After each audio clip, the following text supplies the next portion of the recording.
all my friends. Nice to meet you all again.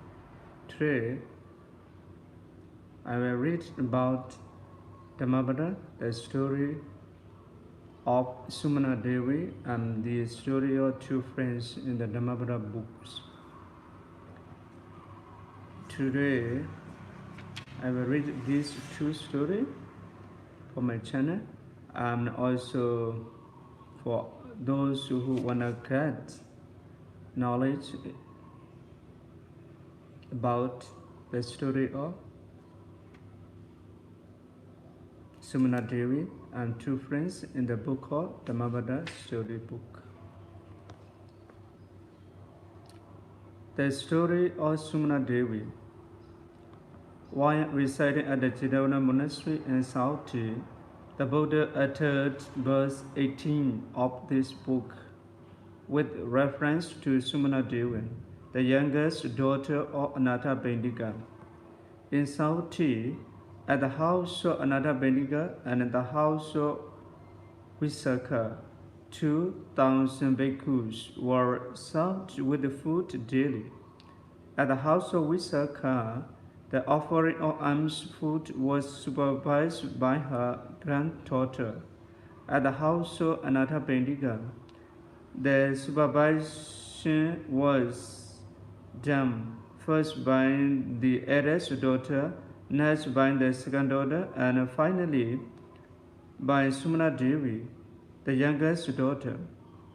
The two elder sisters attained Sotapatti fruition by listening to the Dhamma while serving food to the bhikkhus.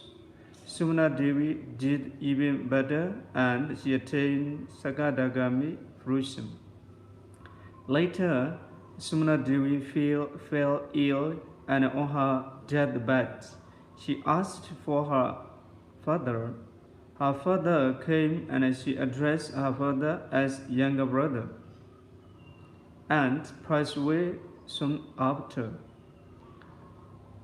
Her final address kept her father wondering and made him uneasy and depressed, thinking that his daughter was delirious and not in her right sense at the time of her death. So he approached the Buddha and reported to him about his daughter, Sumanadevi. Then the Buddha told the noble rich man that his daughter was in her right sense and fully self-possessed at the time of her passing away.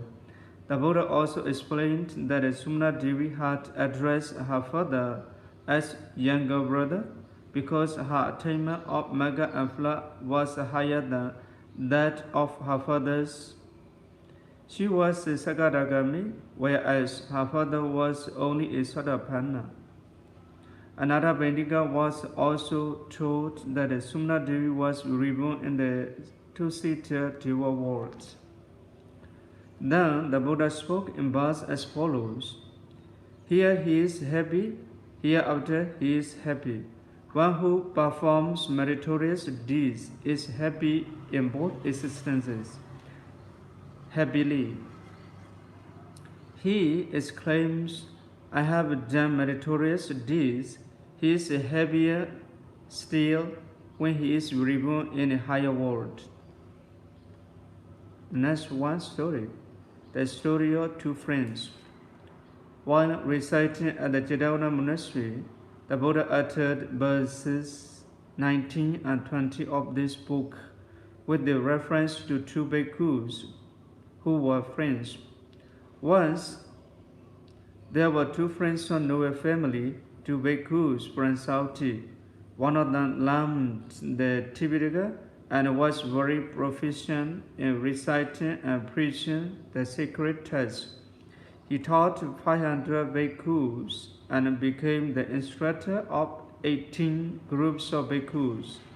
The other bhikkhu, striving diligently and urgently in the course of insight meditation, attained arahataship together with analytical insight. On one occasion, When the second bhikkhu came to pay homage to the Buddha at the Chidona monastery, the two bhikkhus met. The master of the Tipitaka did not realize that the other had already become an arhat. He looked down on the other bhikkhus that his old bhikkhu knew very little of the secret texts, not even one out of the 5 Nikayas, or one out of the 3 Tipitakas. So he thought of putting questions to the other, and thus embraced him. The Buddha knew about his unkind intention, and he also knew that as a result of giving tribute to such a noble disciple of his, the learned bhikkhu would be reborn in the lower world. So, out of compassion, the Buddha visited the two bhikkhus to prevent the scholar from questioning the other bhikkhu. The Buddha himself did the questioning. He put questions on jhanas and magga to the master of the Tipitaka, but he could not answer them because he had not practiced what he had taught. The other bhikkhu, having practiced the Dhamma and having attained arhataship, could answer all the questions. The Buddha praised the one who practiced the Dhamma, but not a single word of praise was spoken for the learned scholar. The resident disciples could not understand why the Buddha had words of praise for the old bhikkhu and not for their learned teacher. So the Buddha explained the matter to them. The scholar who knows a great deal but does not practice in accordance with the Dhamma is like a coward who looks after the cows for wages, while the one who practices in accordance with the Dhamma is like the owner who enjoys the 5 kinds of produce of the cows.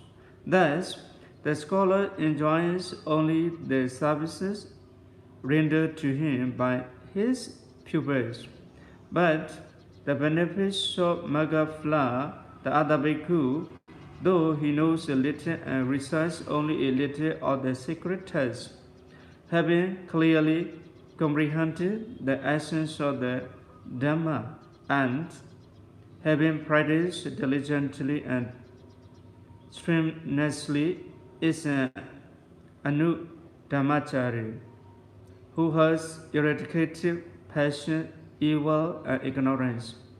His mind being totally freed from moral defilements and free of attachment to this world as well as to the next, he truly shares the benefits of Magaphala. Then the Buddha spoke in verse as follows. Verse 19, though he recites much the sacred text, but is negligent and does not practice according to the Dhamma, like a coward who counts the cattle of others, he has no share in the benefits of the life of a bhikkhu.